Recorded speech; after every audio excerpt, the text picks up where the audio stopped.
Hi guys, welcome to another Pilgrim car review. We have just picked up the latest BMW X5, which you see behind me, and this is going to be the car that we're going to be reviewing today. This is the LCI version of the existing X5, the BMW X5, and it does come with quite a bit of differences and updates compared to the previous model, the pre-LCI model. For those of you who don't know what LCI means, it's actually a life cycle impulse, which is BMW speak for a facelift or update on an existing model. So for today's review, we're gonna go check out the car, check out its exterior, its interior, take it for a drive, and see and go through some of the differences that the LCI car has over the pre-LCI version. But before we do all that, if you are a driver in Singapore and you want to sell your used car for the best price possible, be sure to check out the link in the description box below, because through those links we'll be able to provide you the best price possible. It's completely free to inquire, so if you're interested to sell your car, please check out the link. And with that, let's get on with the review. Alright, so jumping straight into the review, what you see in front of you is the LCI version of the BMW X5, and there are quite a number of exterior upgrades, the most significant of which is actually the front design. So obviously, if nobody told you that this is the LCI version, you might not actually realize it, but there are actually quite a large number of upgrades done to the exterior. So almost the entire front bumper has been redesigned, and the most significant of which is actually the new headlights, which now feature sort of this arrow shape instead of the previous U-shaped design that you found that looked very similar to the 3 Series headlights. And now you get these blue accents inside as well. I'm not entirely sure why there are blue accents in this car, but I think it has got to do with the fact that it's a mild hybrid. I personally am not such a huge fan of the blue accents, because I think that they give the impression that this is an electric car, and in a sense it is a mild hybrid, so it is electrified, but I think it's still quite far off from a full-on electric car. So if I had a choice, I would rather do without it. Down the side, actually dimensionally, the car hasn't changed from the previous car because it's the same platform. So in terms of adjusting to the size of this car, I don't think there's going to be any difference. And BMW have quite kindly made sure that this car sits just below 1.8 meters tall, which means that in Singapore you should be able to clear almost all the car parks, including car parks with extremely low clearance like Queensway Shopping Centre, which is about 1.8 meters. This car should clear it quite comfortably, maybe with just a little bit of space to spare. This is of course a M Sport trim. This car comes in M Sport trim, so which is why you see the M badging over there. And of course, in terms of wheels, you get 21-inch wheels as standard. These are M Sport rims along with the M Sport calipers, which you can see here.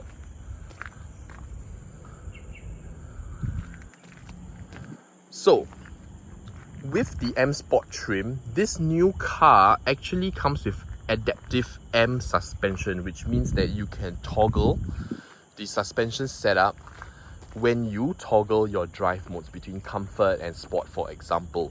Now we head to the back, and actually the rear end lights have also been redesigned. So they have this, BMW says that, for example, this right side of the tail lights actually form half an X, and then the other half will form the other half of the X. So visually from far, you get a bit of a like it looks like a big X. Let me try and turn on the lights actually and try to see if we can get this visually. Okay, let's see if this works. Alright, yeah, so lights are on now. Are they on? Yeah, they are on. So you can see that they sort of create, like, visually a very elongated X. Not entirely sure that makes a lot of difference, but anyway, in general, the overall look and feel of the car hasn't really changed a lot. I would think that in terms of the styling language, it's still quite similar, but it's of course been updated and brought to a more relevant place in today's car market, which I think is very useful, because if you're an existing BMW X5 driver, This is a very easy and convenient step up, so to speak. Alright, so with that, let's jump inside and check out some of its interior upgrades, because there are some upgrades there as well.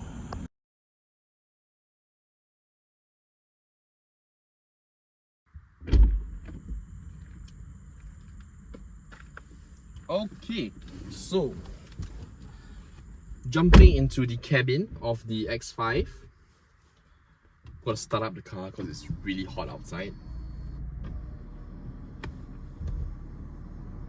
So visually, what you can see, and let's explore this together because I haven't really gone through every single bit of the car yet. Obviously the biggest update has to be OS 8 and this integrated curved display.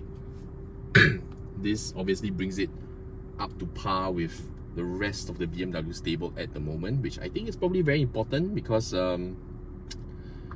infotainments are a very large and very prominent piece of the interior. So if it's outdated, the entire car runs the risk of looking a little bit outdated as well. So it's really good that BMW have updated this to OS 8. And for those of you who are not familiar with OS 8, I mean, we've done quite a lot of reviews with cars with OS 8, but essentially it presents itself like a, in my opinion, like an Android device with all the different widgets and stuff. Now of course you've got your menus displayed quite neatly, and of course this is integrated to a fully digital driver's display, and you can control all the functions of this driver's display through your multifunction steering wheel here. And because it's the M Sport trim, you also get a M Sport steering wheel. This is not flat bottom. Actually, come to think about it, BMW doesn't really have the habit of placing flat bottom steering wheels. Even the M Sport steering wheels are usually round all the way around. Just a little bit of a memory jolt there. Okay, so yeah, as you can see, you can actually adjust all the different layouts here, and you can also adjust what shows up in the center content. So fairly straightforward stuff. Yep. Further down the around the main dash, what you can see is that the X5 actually inherits the aircon vents from the XM. Quite similarly styled. You get this sort of mesh design on top, and then of course you've got the air vents here, and they are all controlled by this little bit of a joystick. And the center vents are actually sort of embedded. You don't see the main vents anymore. These are like slotted vents, which they work exactly the same way, and this joystick makes it quite easy to adjust. I'm just thankful that BMW have not gone with a sort of a digitally adjusted air conditioning system like you get in cars like the Panamera, which I think is absolutely awful, difficult to use. And I'm also glad that they didn't put in the ones from the 7 Series, which I think are also a little bit hard to use. So I do quite like these. I think this is a good middle ground to embed the aircon vents, improve the styling a little bit, and still maintain functionality for the driver. Further down the center console, you have because it is an X5 after all, so you do get some wood finish, and the center console then houses all your driver's controls. So your drive selector is here, your infotainment wheel is here, and this drive selector has also been adjusted to the ones that are currently being used. Inside here, you've got wireless charging pad, some storage areas, and 2 cup holders along with a USB. Now let's check out the center bin. So you've got a pretty sizable center bin here. Not exactly able to house a cup standing up, but it is big enough to house it lying down.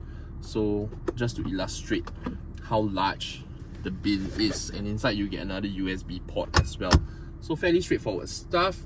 One interesting thing is that on the dash here, and I'm sorry if you can't see this, but there is a sort of a lighted panel, which of course says X5, and this adjusts this is actually lighted in different colors, and you can adjust the color depending on what drive mode you are in. So if you turn your car to sport mode, this panel actually lights up in red, and then in comfort mode, I believe it is in blue. Yes, it's blue because it's pretty bright now, so I can't really see it. So that's in blue. The general feel of the cabin is quite familiar, so if you're an X5 driver, you're not gonna feel drastically different. This is of course fitted with a Harman Kardon sound system as well, being a a more luxurious model. But generally speaking, the car feels familiar as a BMW. Doesn't feel very foreign, which is of course a good and bad thing as well, because I guess owners of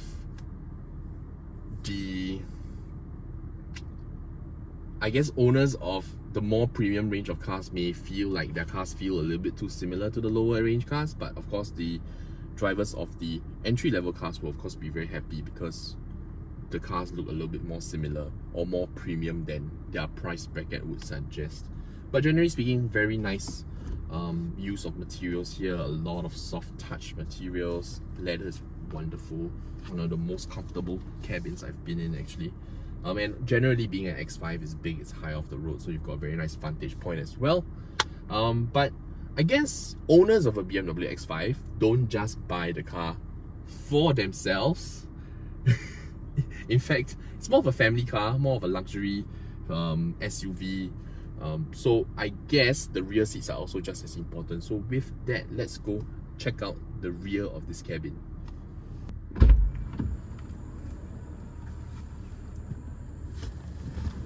Alright, so this is the rear of the X5, and one thing I forgot to mention earlier is that the X5 still comes with soft closed doors.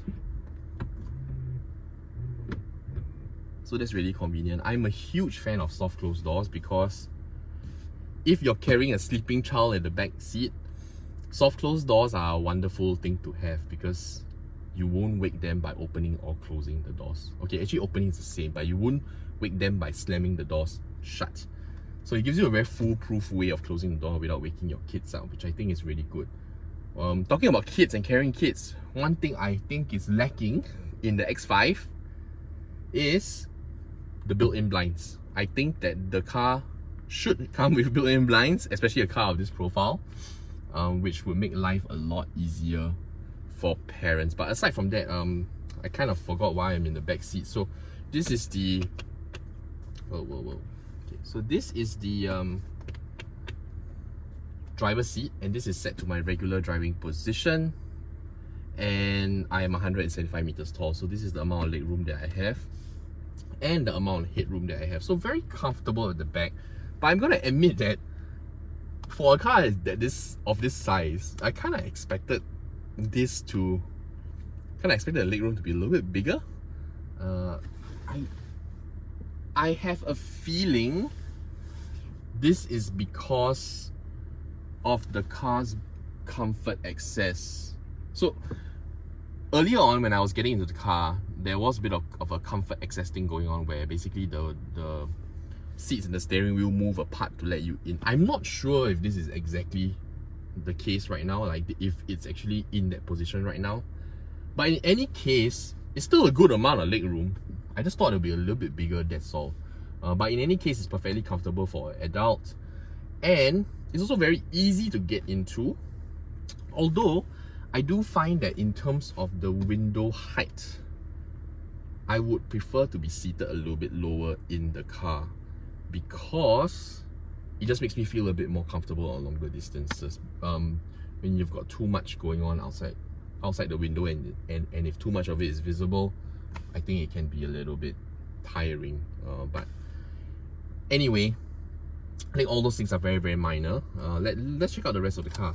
So inside here, at the back of the driver's seat and at the back of the front passenger seat as well, there are USB ports here to keep your passengers entertained, and there seems to be some sort of catch here, which I'm not entirely sure what the function is, but it could be to mount sort of like a screen mount. I'm not sure. It would make a lot of sense if it was the case.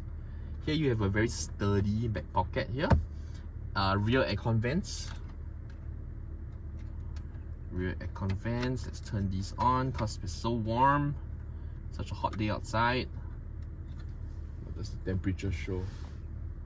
31.5 degrees outside. Okay, so not too bad. Anyway, the floor in the second row is actually pretty flat, and which makes this quite a comfortable, you know, which makes carrying 3 people in the back of this car quite a possibility, and shouldn't be too uncomfortable as well. And then of course you've got your middle armrest with embedded cup holders. There we go. I think these are, I've always thought like cup holders like that are very cool. I don't know why, but I'm not sure how to, yeah, okay, there we go. And of course, as a family car, you've got ISOFIX points as well. So these are easily, you can easily attach your ISOFIX car seats here, your rearward facing car seats. And the height of the car should also make it quite easy to load your child into the back of this seat. Take note though, that this current LCI version of the 5 or the X5 does not come with a 7-seater version. So there is no longer a 7-seater variant available in Singapore. I'm not sure if other countries have a 7-seater variant, but in Singapore specifically, we do not have the 7-seater variant anymore. So this is a strict 5-seater. Which of course does mess with its segmentation a little bit, because cars in the same segment, for example, a Q7 or a GLE, would actually have 7 seats, and the X5 does not have 7 seats anymore. So we will have to see whether or not consumers feel like that is a make or break feature. But to be very honest, even in the previous X5, I think the 7-seater version, the rear seats or the third row seats were also a little bit of a compromise. So perhaps it's just better off to have 5 seats in the car anyway, and then have a larger boot as well. But with that, let's go take the car for a drive, because I think as a BMW, everybody wants to know how it performs on the road, especially with its new and improved 48-volt mild hybrid system. So let's go. Alright, so now we are back in the driver's seat of the BMW X5, and we are going to go for a little bit of a drive to see how the car feels. But before we do that, let's go through some basic specifications. So this X5, the LCI version, runs a 3-litre turbocharged inline 6, so very similar to the B58, right? For those of you who are familiar. And this is good for about 375 horsepower and 550 Newton meters of torque. And BMW says that this should get the X5 from 0 to 100 in about 5.5 seconds. And of course, this entire drivetrain is assisted by a 48-volt mild hybrid system. So let's get on the roads now, go for a drive and see how it feels. So we're going to start off the drive in comfort mode, and we've got some smaller roads with some humps to go over, and we can see how that feels.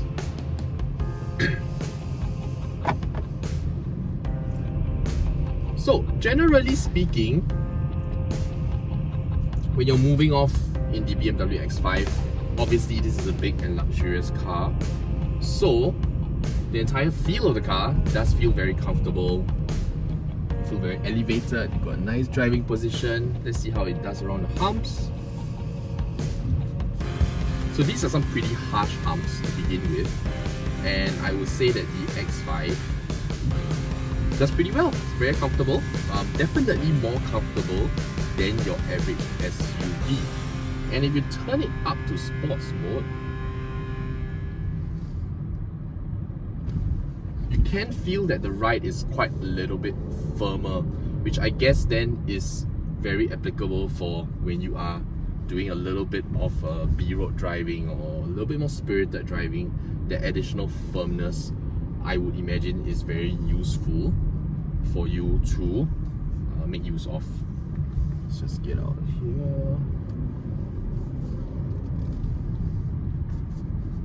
However, if you are using this car for city road driving, I would strongly recommend that you leave the car in comfort mode, because the drivetrain does perk up quite a little bit in sport mode, which means that the car does hold its revs a little bit longer, so you do get a lot of engine pullback at the lower gears, and that, because the car is quite a heavy car in general, you do feel that a little bit when the car pulls back.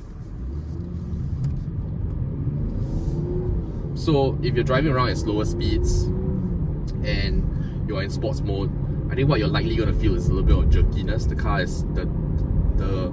The car doesn't shift up as quickly naturally because it's supposed to hold its revs, and then what you get is a bit of jerkiness or a bit of like lunginess, but that's not really the fault of the cars.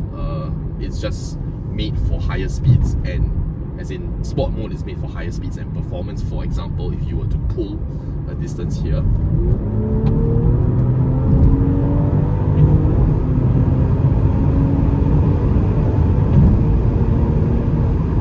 so I think this is the kind of environment where the sport mode or the X5 in sports mode does its best work, when you're out on open roads and you've got more than enough power. Despite the car being quite a heavy car, this is about 2.2 tons. It's quite a heavy car, especially with the updated mild hybrid system. It is a tiny bit heavier than the previous pre-LCI version of the X5. So even then, even with that additional weight, this powertrain feels more than adequate to pull the car. But you know what? I think as a luxury SUV, most of the time, what you want to enjoy from the car, and what I think the car does best, is of course to bring you around with a lot of space and a lot of comfort. So bringing the car back to comfort mode, I think, is probably the most comfortable setting, or the most palatable setting when you're just driving around in city roads, 40-50 kilometers per hour. Then the car settles down and feels completely fine. It's very nice and pleasant drive. But I guess what is really nice about the X5 as well is that it is able to provide you that versatility to kind of swap the driving modes and have quite a bit of a significant difference in the way the car is then set up or adjusted. Because there are a lot of cars on the market with multiple drive modes, and you don't necessarily get a lot of difference when you toggle the settings as well. So the fact that the X5 does show a remarkable and significant difference in between its drive modes, I think is really good for drivers who want to use the car for a variety of reasons. But let's talk a little bit about buying the X5 and how it stacks up against its competition, because I think this is a rather interesting segment. From my perspective, people don't buy cars like that because they want to track it around Sepang, or necessarily even want to bring it on a B-road drive. It's really more of a luxury vehicle that you drive around town. It's more of a status symbol, so to speak.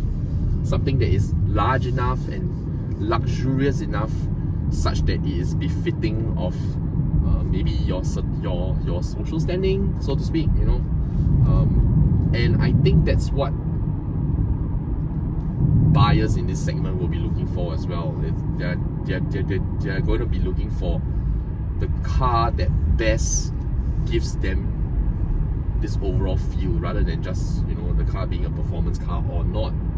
And then if you look at the options in the market, so this car currently sits in at about somewhere in the vicinity of $500,000 in Singapore, and that actually provides you quite a lot of options, because in the same price bracket, other petrol variants that you can consider are actually the GLE SUV, which I think feels a little bit more premium, a little bit less sporty, but a bit more premium. And then, of course, you've got the Audi Q7 and Q8 SUVs, which I think as a drive potentially feels a little bit better rounded, in my opinion, in terms of the way its entire calibration is set up. I think it's a bit more easy to get used to. But of course, I think the X5 is probably the more luxurious car compared to the range of Audis. But it's also interesting to note, because for just a little bit more money, you could probably get a SQ7 or SQ8, which packs a proper performance engine. So I think where you land on this option, or which option you land on, really depends on the sort of car that you're going for as well. So I think in Singapore's context, the Mercedes-Benz brand definitely still has the upper hand in terms of appealing to people who are after an all-out luxury vehicle. But I think the X5 does provide a little bit of a sportier edge to the entire equation, which then I think could possibly appeal to a slightly younger crowd as well. It doesn't look as bulky as the GLE. The whole GLE package just looks really massive, and I'm not entirely sure how well that car will handle in the corner or along fast high-speed corners. But with a X5, you are given a certain level of assurance in terms of its handling capability, because it is a BMW after all. And I think although the steering in the X5 is a little bit more vague compared to other BMWs that are maybe a little bit more geared towards performance, the X5 is still quite a good handling SUV, and if you compare this against like other civilian spec SUVs as well. And given that this car of course comes with adaptive M suspension, I think of course that gives people or consumers a bit of an extra option as well when it comes to setting up the car for maybe a more aggressive drive. If you're looking at electric options, actually cars in this price range also offer you quite a lot of electric options. And I mentioned in some of my other reviews as well that actually in this kind of segment, the ultra premium or the higher end premium luxury vehicles or SUVs, this is the kind of format that you might want to consider going electric, because either way, being an SUV, you probably don't really want to chuck it around too many corners as well. So what you probably want is a quiet, smooth, quick in a straight line kind of vehicle, and that is where I think an EV option falls very nicely into play. And if you just look within the BMW range, you have the iX SUV, which sits in a very similar price bracket. In terms of size as well, it's not too far off, and I think in terms of the space utilization, because it's a newer platform as well, I think it offers people a bit more space in the rear actually. So rear leg room is actually better. And overall, the car is, definitely smoother, quieter, being an electric car and all. So there is definitely another option as well. And although we don't really have pricing for the Q8 e-trons yet, I expect those cars to kind of sit within the same price bracket as well.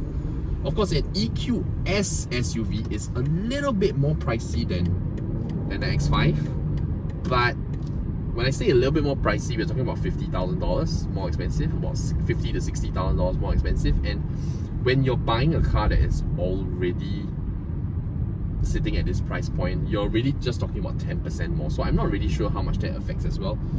If you're a consumer that can afford a car like that, I think 10% more for something that tickles your fancy is probably not too much to pay for. So yeah, realistically speaking, the EQS SUV is also an option. And of course, we haven't test driven that car yet. We went for the launch of that car quite recently, but once we get that car, we'll definitely do a review on that as well.